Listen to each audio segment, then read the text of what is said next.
Assalamualaikum warahmatullahi wabarakatuh. Nanul Tuan Syafi Hamzah, tinggal di Ule Karing. Abu yang mulia, hadirin wan hadirat yang dirahmati Allah. Mesti takalan aso kitab yang kana bajaro tayo. Katib tha karang li ulama-ulama awai. Mungkin pandangan uru-uru awai karena keadaan watanya khusus menyangkut dengan masalah tauhid yang benar untuk tak pernah kepada anamian sekedar baca be gapuang saja.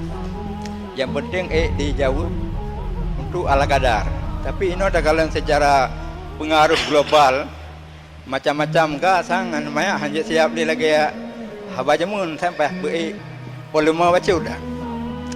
Alian bekeh nabata habu masjid nyon maya tauhid je enong. Alian tingkat dewasa enong, alian tingkat penaikun remaja enong. Karena menyatakan pandangan benar nyo mantau umum sementara orang meningkat-tingkat. Nagian Abu, terima kasih. Assalamualaikum warahmatullahi wabarakatuh. Waalaikumsalam warahmatullahi wabarakatuh. Langsung kepada Abu kami persilakan untuk memberikan jawaban. Watek takalan damun jino anemia kacara tetap kepada dalil golong perle selama jih golong ragu, karena yang kata baca puno dua hal yang perlu kepada dalil dan burhan atas tauhid yang kita ajarkan kepada kanak-kanak.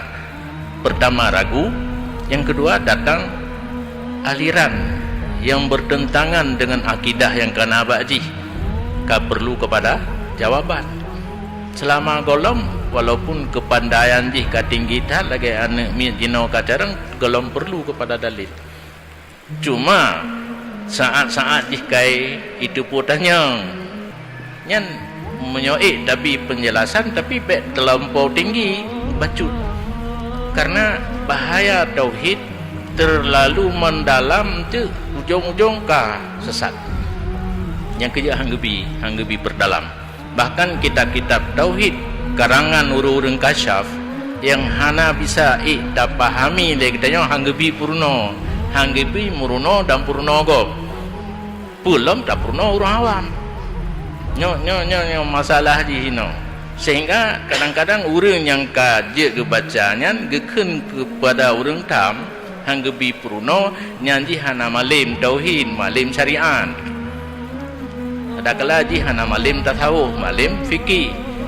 Padahal lebohnya hanya lekang. Yang kedua perdalam fikih, tauhid dan tasawuf hana kedua perdalam. Enlah kewajib tentang kaji ile kecuali datang keraguan dan datang bid'ah, datang aliran-aliran yang perlu kepada jawaban. Nyanpihkan memandung.